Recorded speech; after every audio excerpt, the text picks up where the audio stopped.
I want to start here. So in case y'all didn't know, the month of February is usually dedicated to Black History Month. Woo! Let's go! Black people. And so I want to talk a little bit about Black hockey history. And this will not be an extensive deep dive that it deserves, but we are going to do our best. So my first question to you both, and we're going to start with you, Saroya, is when you think of Black hockey history, who are the people that come to mind? I think my first go-to has to be Angela James. For those who don't know, Angela played for the national team and for Team Canada. She was also the first woman inducted into the Hockey Hall of Fame alongside Cammy Granato on the US side. And Angela James just so happens to be Black. And she also is a queer woman as well. So a lot of boxes checked there for Angela, but Angela was someone when I was growing up that I didn't necessarily see play. She actually retired in 1998, which was the year I was born, but was the only Black woman to wear the national team jersey before Sarah Nurse. So Angela was a huge piece of representation, and although I never got to see her play, I actually was coached by Angela my first year with the Toronto Six. I remember receiving that phone call saying that Angela was going to be the assistant coach and she was actually going to be on the defensive end, despite being a forward, and I cried my eyes out. Just having that piece of representation, knowing that I was going to be coached by one of my idols.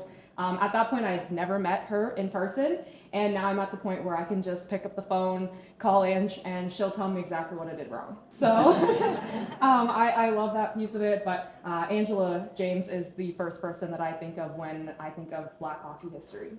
I love that. Fatou, how about you?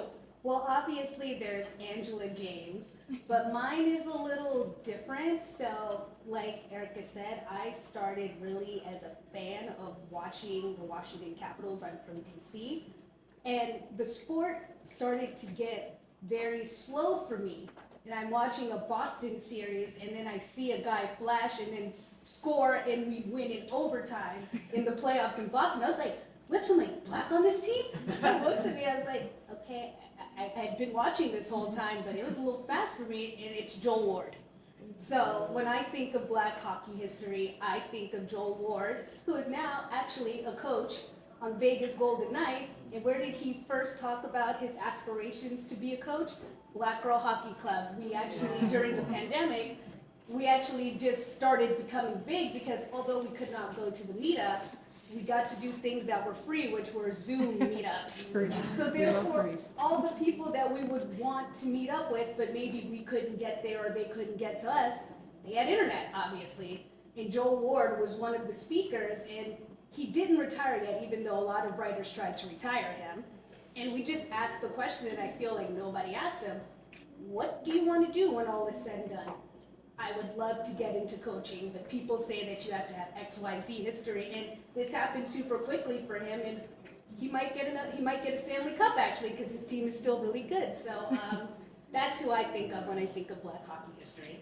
I love that. I love that. And I might have moderated that as well. You definitely moderated that, because Erica moderates everything. I'm known to surprise people with my questions, so be forewarned. Well, it turned out not to come to pass, but I'm pretty sure I got to get Casey Bellamy to say that she was going to unretire, so that was fun. Don't trick me. We'll see. I said reluctantly maybe that, for me, she retired, so who knows. But to answer the question, I wasn't originally going to answer the question, but I also love telling this story. And when you mentioned Joel Ward, it reminded me of how I got into hockey.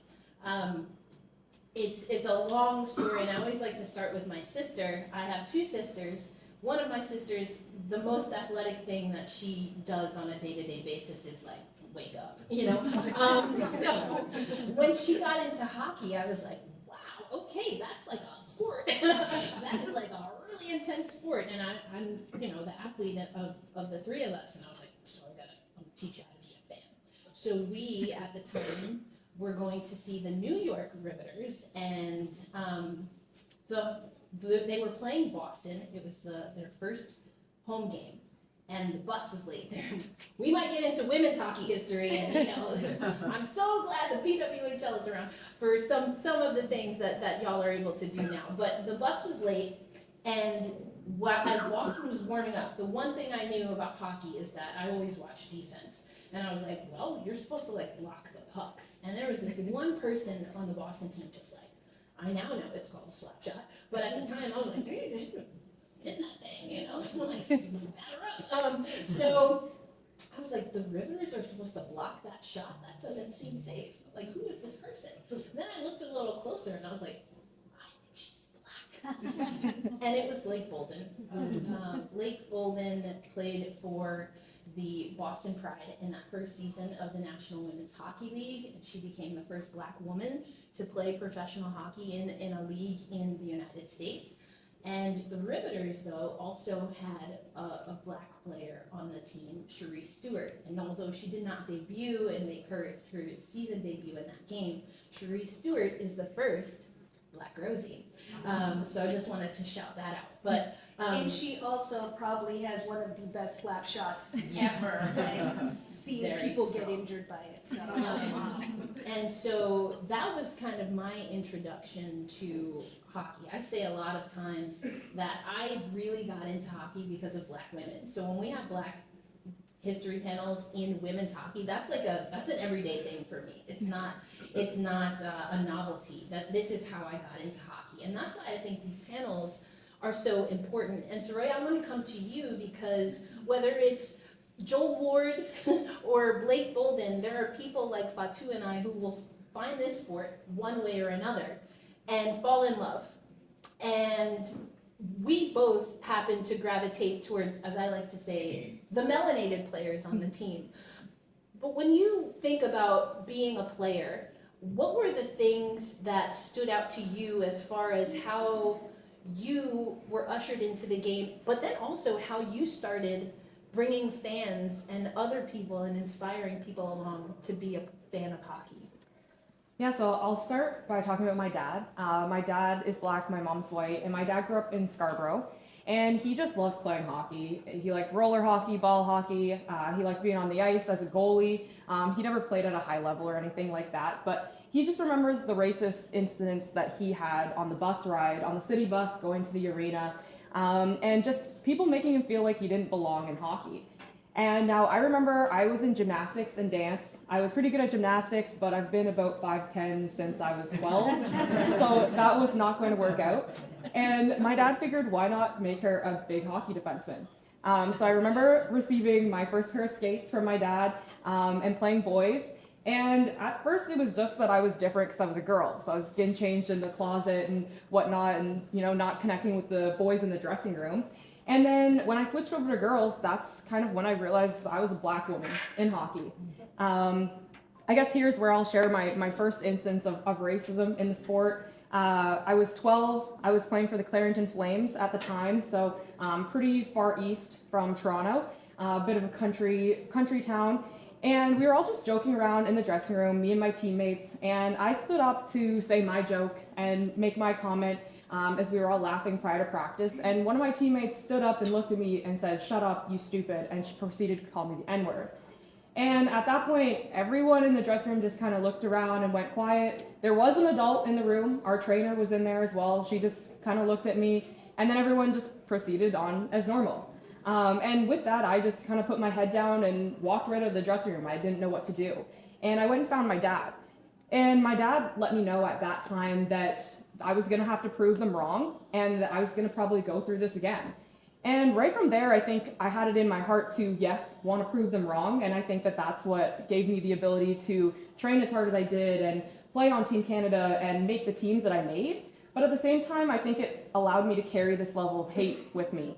And hurt that brought along it from that incident. So moving on to my collegiate career, I was at Yale, and I realized that my teammates weren't as inclusive as I had hoped they were going to be. Obviously, Yale is an Ivy League school. I expected people to be educated and not as ignorant as some of my teammates were at the time. And right from there, I wanted to quit. I didn't want to play hockey. I actually almost quit my senior year and walked onto the soccer team. as my two best friends were on soccer. And moving forward with that, my senior year, a girl named Kirsten Good came in, who just celebrated her senior night at Yale 3 days ago. And I realized right away what an impact she had on me.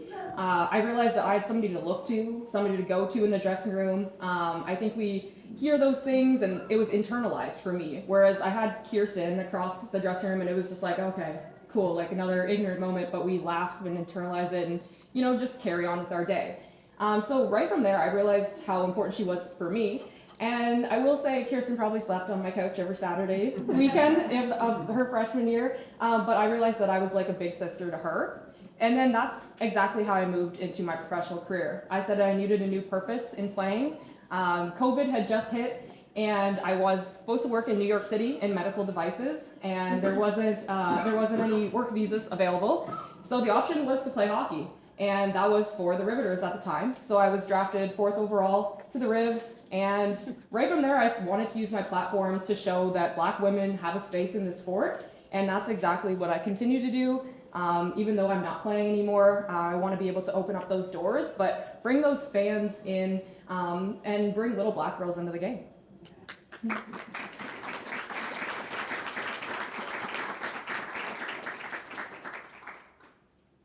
Thank you for sharing that, Saroya, because I want to be clear. I'm taking some privileges here as the moderator, because they gave me a microphone. Because I don't think we hear this enough. I want everyone here to realize that every one of us has a story that's hard for us to share publicly, that was hard for us to experience personally. And that is your story to tell if, when, and how you choose to tell it. I just want you all to know that. And in hearing Saroya and in her offering her story to us, I think there are also some things that we can learn from her story, including that when we are in a space and something does not sit well with us, we can find ways to communicate that. And in doing so, we might take the burden off of someone who we call teammate, who we call friend, or even who we call family.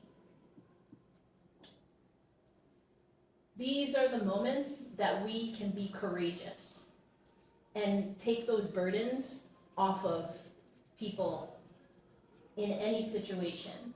We just happen to be talking during Black History Month. But if you can think of a moment where if someone had just said something, if someone had acknowledged your pain and your hurt and your discomfort and been a friend, been a good family member, been a good teammate, just carry that with you as you move forward. Because that's how we can make things better. And that's why, Fatou, I call Black Girl Hockey Club the balm. Because in my career in hockey, not on the ice, but in media, it can be difficult. And honestly, sometimes just for being a woman.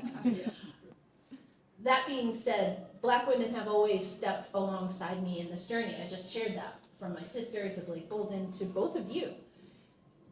Fatou, in your work with Black Girl Hockey Club, can you describe how Black Girl Hockey Club tries to take these moments and make them not just teachable moments, but moments that inspire us to be a loving and caring hockey community? Yeah, so let me first start out by saying, if you guys have not heard of Black Girl Hockey Club, just on a super high level, we exist to remove barriers of entry for Black girls and women in hockey. So obviously for someone like a Saroya, the athlete, like, you know, helping with costs, subsidized costs, because hockey obviously, as most people know, is probably the most expensive sport to play. Even someone like me, I have no athletic ability minus the gym, like fandom. You know, it's not the easiest just to be a Black woman as a fan of hockey, between getting like, what? How did you get into hockey? Do you even know what an icing is? And I don't know even if the refs know what an icing is, so I think it's when they say to a fan, do you know what this is? And it's like a test so that I can just watch it on the TV. And like, also, I was not super naive, but I was a bit naive, like saying, okay, yes, I'm gonna go to a playoff game as a fan of the opposing team, but go into the arena of a team that has not been in the playoffs since maybe the late 90s. That was an experience that most people like me would never watch hockey again because you couldn't even pay attention to the game. And all these people who spent so much money to go would rather pay attention to me attempting to watch the game. And so for me, I could have easily said, you know what, I spent like $175 to get harassed. Or I was like, you know what, I paid $175. This game is probably the most interesting sport to watch live. I'm gonna find more people like me to come watch because I know that there's others who are like me who probably want to go see it live and support, but know that we don't belong. Like literally the moment I'm walking in, they're like, the basketball game's over there. And I'm like, okay, but I'm here for the hockey game. And then to hear that that also happens to the player that you pay to go see. Yeah. So it was so great to find Black Girl Hockey Club because it was a community, and we originally started before the pandemic as a community to meet up in different cities to support our team. And I'd been to many hockey games by the time I joined Black Girl Hockey Club, but the first time I went to a meetup, there were 70 people who looked like me of all ages, like Black women with gray hair who are screaming at the, and it was just, oh my God, this is so important. Luckily, the arena we were in, everybody's coming to us like, this is so cool, how can we be a part of this? Even people who didn't look like us, which goes to the point of Black Girl Hockey Club. It's not just for the Black women, it's for our allies. Because we need that support outside of just us to advocate in the rooms that we can't get in. To like, you know, put us on panels, to put us on TV, to like, you know, let people know that we're here and we exist. And so it's just been an incredible experience. And I say, like, I went from hockey super fandom to hockey advocacy. And through my horrible experience, like going to that playoff game, the NHL, somehow news outlets picked this up. And NHL found out about it, and they actually spoke to me and said, you know, a lot of these arenas don't even have policies when people say those things that they get kicked out. They now do. So just telling the story, you know, like, you just think like, oh, I'm going on my Twitter and I'm just going to talk about how this horrible experience happened, and everybody somehow sees it, and now it's changed so that you can't go cussing somebody out because they're a Black woman sitting watching hockey, or say words or threaten. You would think like you should be protected and have a safe space, but that's exactly what Black Girl Hockey Club is, and why we love not being a part of a huge entity is because we don't have to sanitize our words.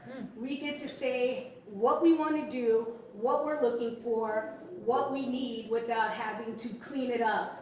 And it's, like I said, things like what have happened are there's actual now policies so that everybody is protected in the game.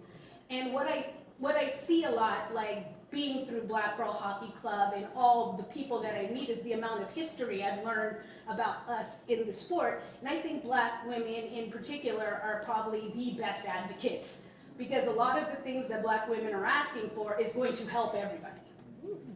So that has been my experience with Black Girl Hockey Club. Like I said, you know, there's the awesome people like Saroya who not only play the sport but can continue like that, but then there's the people like me who's like, you know what? We need more people who look like us to be supporting people who look like her, because I'm sure for someone like you, to see a whole bunch of people who look like you in the audience makes it even more fun and even more special. So, yeah, hope I answered your question.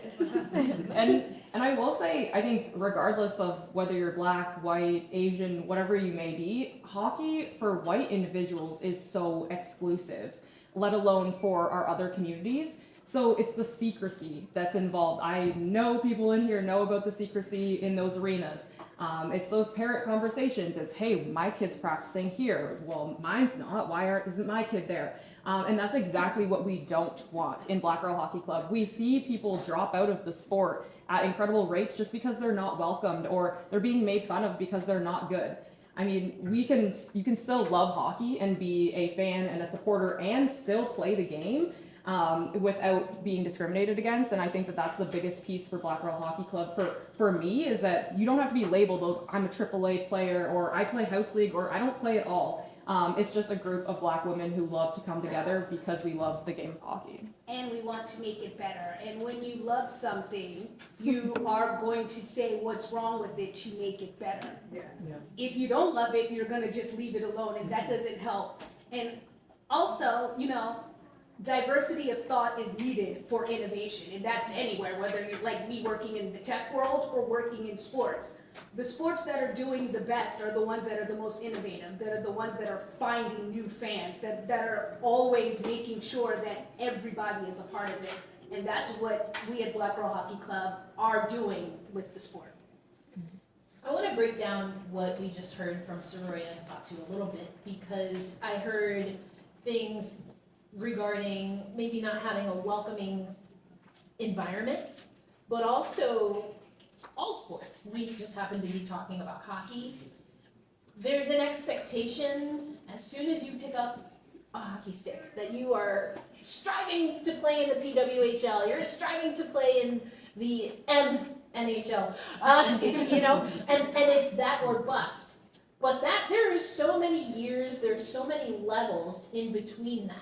And Fatou, you mentioned something regarding creating opportunities to get young girls in particular into hockey at any level. Talk to us a little bit about what Black Girl Hockey Club has done historically to kind of eliminate some of those barriers to entry. And then Saroya, I'd love for you to talk about adding that texture of mentorship with Black Girl Hockey Club Canada.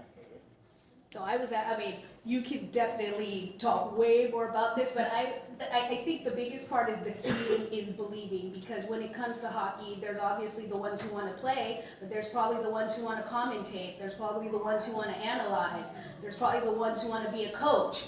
They want to be behind the bench. And so with Black Girl Hockey Club, we do have a mentorship program that are bringing, or you want to be an executive, we are bringing those types of roles to these girls at all these young ages so that they know that, yes, I want to be a hockey player now, but there's a life after hockey here, or I love the sport and I would love to be beyond a fan so I can be here too. And then obviously there's our scholarship program, and one of the coolest things about the scholarship program is I want to say last year we got a partnership with Bauer Equipment that they pledged $100,000 to the girls. So these girls are not only getting money, but they're also getting equipment so that they can continue the game and feel like they have the best equipment, being good to go with that. So with Black Girl Hockey Club, I'm a marketer by nature, so beyond like the event stuff, partnerships are my favorite thing. Like, it's been great to meet so many allies, so many companies who want to help in some way, and the ones that can obviously help with money and equipment are and also amplification, because them actually tweeting or putting on their LinkedIn that they work with someone like us, there's more eyeballs, and that's money in itself by people finding out about us. And also have been partnering with teams who give these girls the opportunities not only to go to the games, but sometimes sit in the box seats or sit center ice, so that from a very young age they know the best of the best when it comes to viewing the sport, which is super important. Like I said, we're really about seeing is believing, and however you want to be a part of the game, we're going to bring you those opportunities. And one thing I wanted to talk about, which was so cool, like the first game, not only did Saroya bring the girls, like she brought them like next to her sitting down, like on air. And I'm sure like that's obviously a core memory that these girls are always gonna remember. And my other favorite opportunity is we did an event with the Toronto Maple Leafs, was that 2 years ago? In Toronto, and we had a panel, which she was on, and Sarah Nurse was there, and she brought her gold medal from Canada. And I took many pictures with it, honestly, but it's not about me. But there was all these little girls, and I'm looking at them, and they're shaking. I'm saying, you can go talk to her. I'm sure she's here to talk to you, to go grab that gold medal. And she's like, you know, you can hold my gold medal and take a picture, but when you win a gold medal, I would like to come hold your gold medal and take a picture with you too. This like made these girls' lives, mine too. And I just want to anchor the conversation a little bit because one thing that always stood out to me, excuse me, is that Black Girl Hockey Club, the scholarship initiative, actually started because Black Girl Hockey Club started seeing that mothers in particular were starting GoFundMe pages. Yeah. And wanting help with travel fees or to help pay for equipment. And then the Balm, Black Girl Hockey Club, took a problem and created a solution that now has Bauer as a partner. Yeah. I think another thing that stands out to me is that Black Girl Hockey Club also has other ways to involve hockey fans if they're not looking for travel scholarships or don't want to hit the ice in an adult league. But there's book clubs. There's the series that you mentioned that we did, The virtually. leadership, yeah. Yes, and the leadership series, exactly. So there's so many touch points. I just wanted to make sure to Yeah. get to that because I think that's been massive. And I also told you that we're gonna celebrate Black hockey history. So I actually got to cover Sarah Nurse win that gold medal, the first ever woman to win an Olympic gold medal in ice hockey, and she won it for Hockey Canada. But just so you know, talking about the athletes alone, the Winter Olympics is significantly smaller than the Summer Games. And so you'll have maybe just about 300 athletes. 3%, less than 3% of the athletes at the Winter Olympics identify as Black in Beijing. So there is still a lot of work to do when we talk about creating opportunities. And again, just the way our society works, we look at the top level. And so creating those opportunities at the grassroots makes it possible for players like Saroya Tinker, for Sarah Nurse, for now Layla Edwards to be the first ever woman to play, in 23 or 24? In the last few months, she was the first Black woman to represent the USA hockey at the senior level.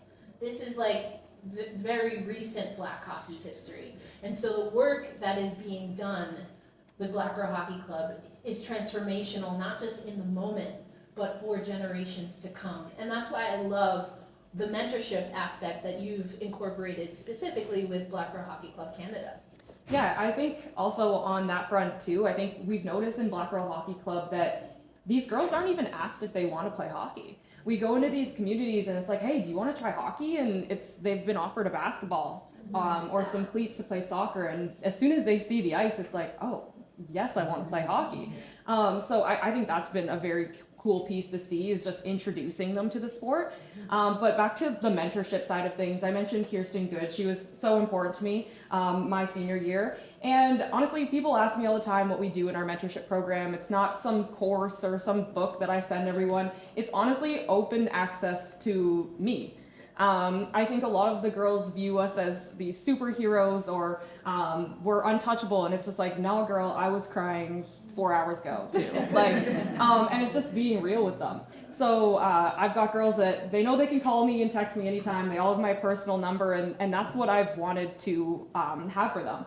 And they'll call me at 7:30, and maybe their teammate wasn't too good to them that day. I had that a few weeks ago, and she started out happy and asking me how I was, and then she told me that her teammate said something to her, and it ended up in tears. But at the same time, I never had that person that I could call when I was 15, 16. Like I said, my mom is white. She tries her best to understand, but she'll never understand what it's like to be a Black woman. So I knew that I needed that piece, and that's exactly what I aim to be for these girls. But it's just open access to Black women at the highest level of hockey, because we know hockey is also about networking. So as long as I can help them get there, that's my goal. And as I mentioned, I've had the honor of covering Saroya Tinker's hockey career. I missed the college days. I'm just starting to get into college hockey, but I remember having a conversation with you about the intentionality that you brought to sponsorships in particular. And what I found with Saroya is that she has this really great way of being intentional, but also bringing things to scale so that she can do exactly what she's talking about. And I want to ask you a little bit about what it is like as we now are starting to, again, as a community, as a sports community, understand and appreciate the value of name, image, and likeness, not just at the collegiate level, but now we're starting to have those conversations a little bit more with professional athletes. How are you able to parlay that moment in sport to then give back and to establish a baseline and a foundation for what has now become Black Girl Hockey Club Canada? Well, I think when COVID hit, obviously George Floyd has just happened, Breonna Taylor, and I realized the importance of using your platform as an athlete. Like I said before, a lot of little kids view you as a superhero. They see you online and they think that that's your everyday and you have no problems or anything like that. But at the same time, I wanted to be intentional about why I was playing professional hockey, because I definitely didn't love the game to the point that I wanted to step out on the ice. I needed something else to bring me there, and that was the girls. So with that, moving forward, whenever I approach a brand or they approach me, it's how are we supporting Black Girl Hockey Club? I mean, we live in this day and age, the economy, you either need to pay me or you need to pay Black Girl Hockey Club. And I don't care which side the money goes to, but often it's been Black Girl Hockey Club, and we've been able to grow. So, for example, my first year with the Riveters, we played in a bubble season in Lake Placid, and I took a knee for the anthem that whole time we were in the bubble. And I also called out Barstool Sports on Twitter, which I did not expect.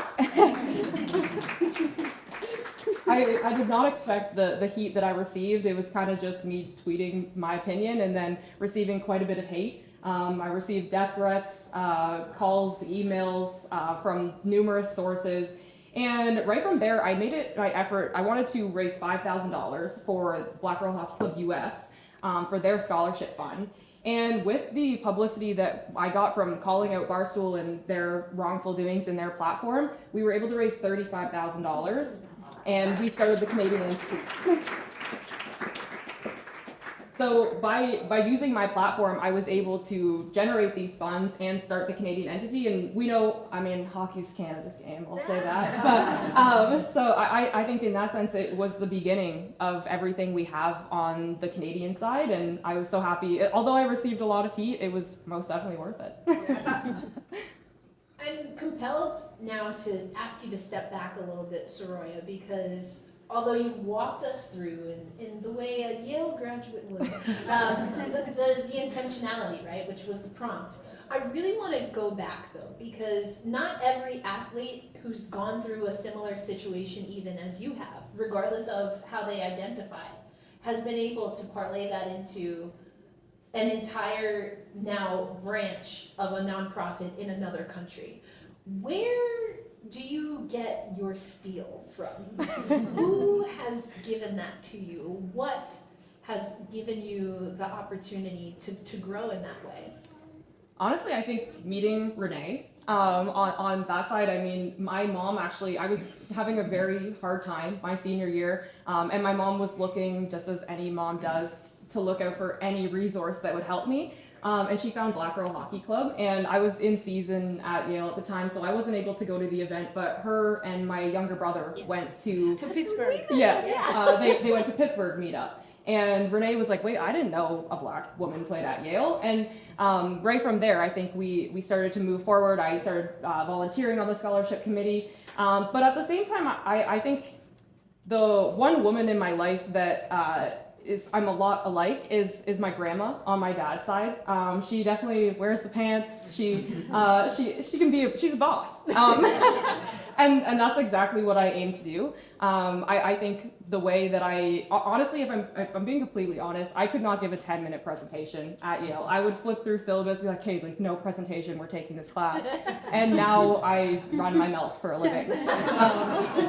So I think in that sense, it's also just proof to do things that scare you. It scares me every day when I have to hop on broadcast and express an opinion that some people may not like or agree with.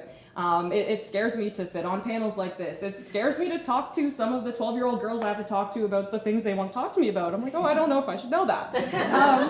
But at the same time, I'm doing things every day that scares me, and I think that that's what keeps me going. I want to be scared in everyday life. I love that.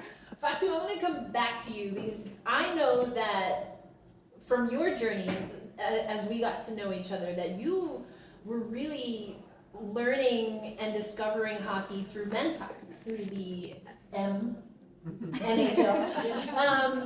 And I also got a front row seat to your journey in discovering women's hockey. What has that been like for you? And now that we sit with a new league here with the PWHL, what are your takeaways on what it's like to experience the growth of women's hockey as a fan? Yeah, sure. So like you said, I discovered my love of hockey through the Washington Capitals, but more importantly like I said, I'm from DC, I live in New York. I love football, so I was originally looking like, okay, where can I watch Washington football with some fans? And I found this incredible crew, and we were watching, and then my friend says to me, you know, the Capitals are in the playoffs, and we're actually playing the Rangers, like, come watch with me. And I'm like, I only know like there's Ovechkin and the puck is black. I don't know. And he's like, oh, don't worry, you don't need to know anything. And then I just, like I said, I told you guys before how I then saw Joel Ward and I was like, I'm studying everything on hockey. And then through that group, I met a group of friends who actually played street hockey near my apartment on Sunday. And I was like, I'm not doing anything on Sunday. So I would go support them and they would just keep telling me about this incredible woman who has like the best slap shot on earth. And then I'm like looking at her and she does have the best slap shot on earth. And I think I see her here right now. And her name is Cherie Stewart. And I'm like, oh my God, she looks And I'm like, oh my God, Cherie looks like me. And so my friend just kept telling me, like, you gotta come see this woman, you gotta come see this woman. And then we would start going to Riveters games in Newark, and she was on the ice, and I was like, this is so cool. And I'm like, I actually know somebody who's on the ice, and I talked to them, and they're married to my friend who we went to college together. Such a small world how all of this comes together. And then through Black Girl Hockey Club, we started like, you know, that's when we started going to the meetups as well, and I met you, Erica. I don't know if you know you'd be a part of this story too. And she's wearing this incredible jersey, and I'm like, I gotta look this girl up, and it's Blake Bolden. And so just because I was like, I love this sport so much, and I felt like, especially as a Black woman, you have to prove that you know about this. I was like, I'm gonna read up about this every time, like just to find out more. So through Black Girl Hockey Club, just started supporting the women, and then started going to see like Saroya speak when she would speak on our Zooms, and I was like, oh my God, this girl's my little sister's age, and she's so eloquent and awesome and has such a purpose, which I never had at your age. And I was like, I have to support her too, and it's just been incredible seeing that these women had more of a voice than the men who are front and center out there and have the opportunity to speak about all these things, but it's the women who are speaking. And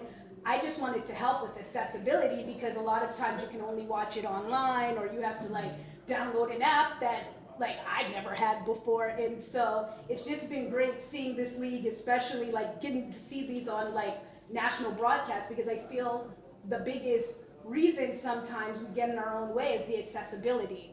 So it's just been tremendous like through that, and I just thank like all these organizations, and also like my friend Justin, who is not here, who introduced me to Cherie, and just falling in love with women's hockey through watching her slap shot and watching these men run away from her slap shot because it was so powerful. I love that. I mean, as you were talking, I was just the bar is started from the bottom, oh yeah.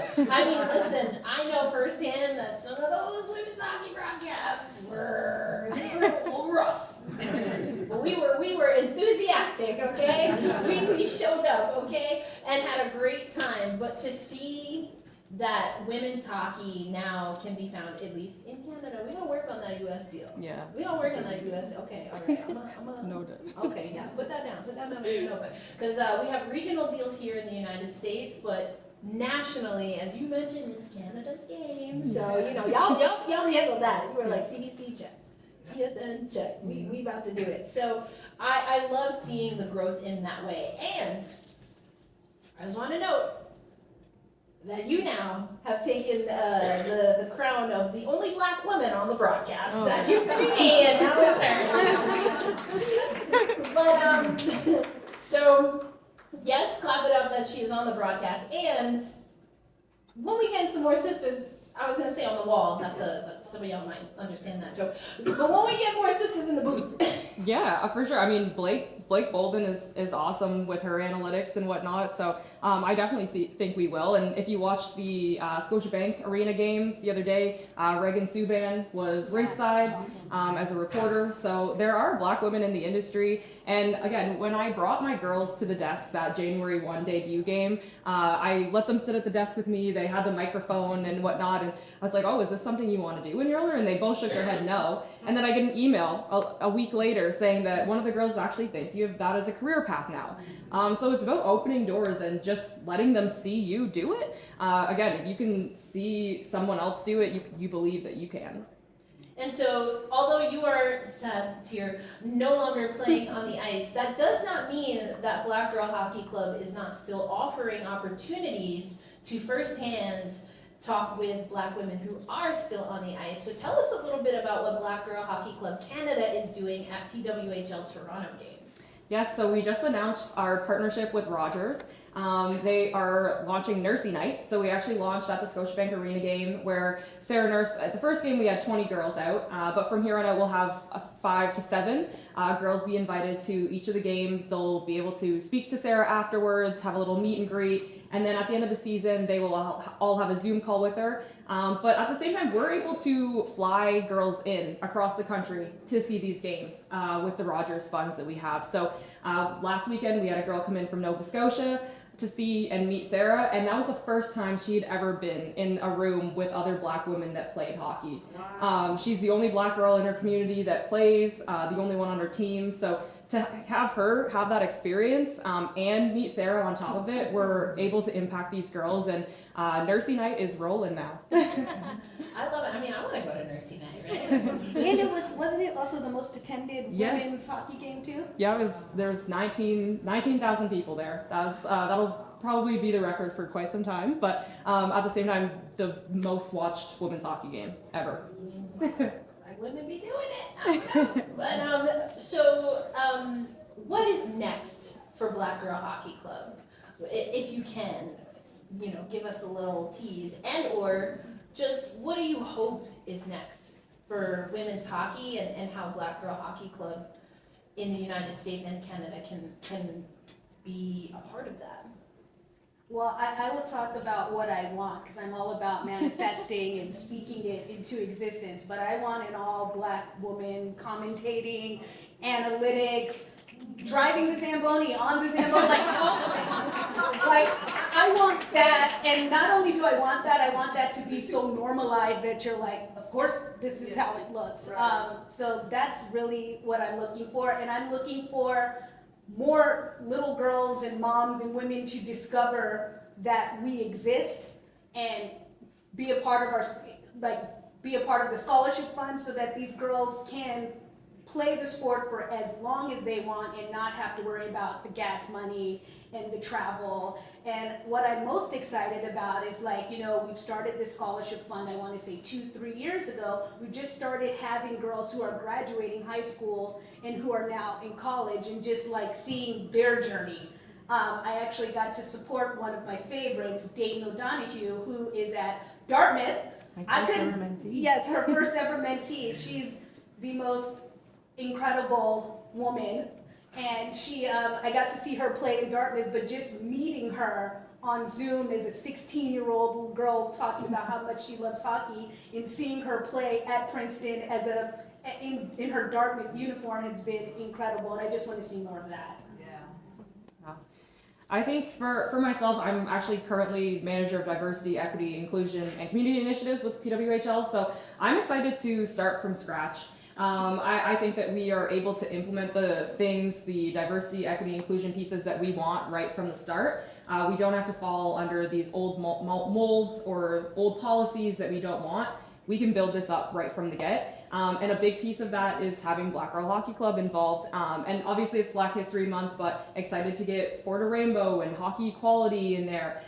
So many different organizations that we can support specifically in women's hockey and be different than the men's game. I think we can show the men what to do, I think. I think we can be leaders in the space.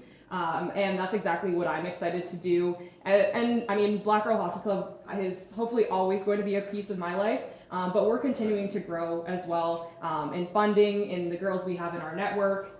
Like you mentioned, Dayton. Dayton was my first mentee. She was 15 and in high school, and now she's a freshman at an Ivy League school. So I can't wait to see her graduate, and I can't wait to see the network just continue to flow through. And I just asked myself my own question. And so what I would like to see, as someone who identifies as Black Latina, what I first want to say is, again, I've said it before, I certainly say it all the time to Black Girl Hockey Club. They truly have been the balm for me personally.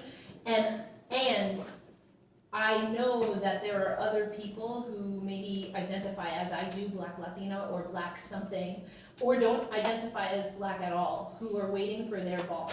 Who are waiting for, I don't like using the word permission, but sometimes that's how we think about it, but they're waiting for their invitation.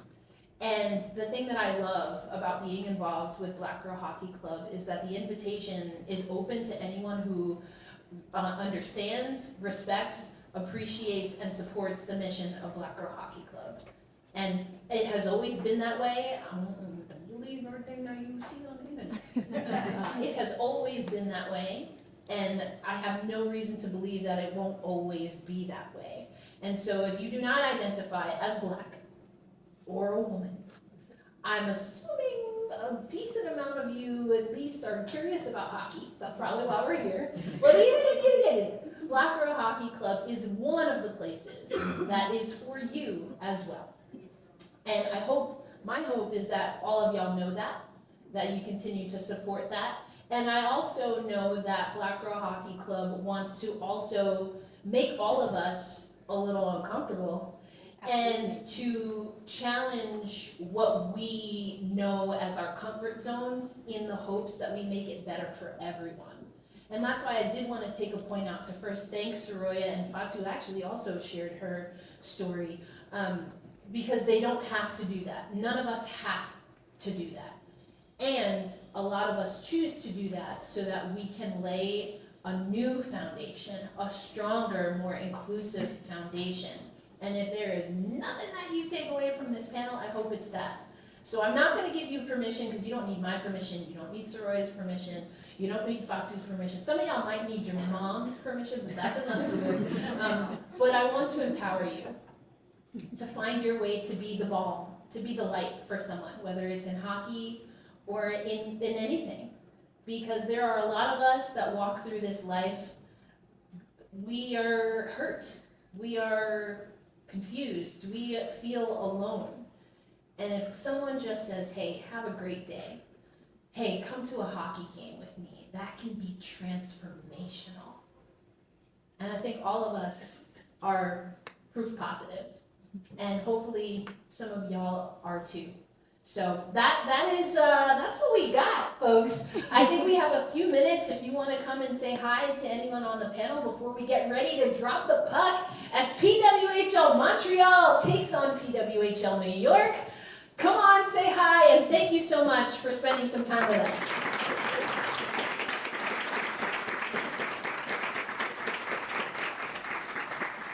Thank you so much for joining us today. And on behalf of PWHL New York, I'd like to present the three of you with some signed jerseys from the team. Oh, thank you. My apologies.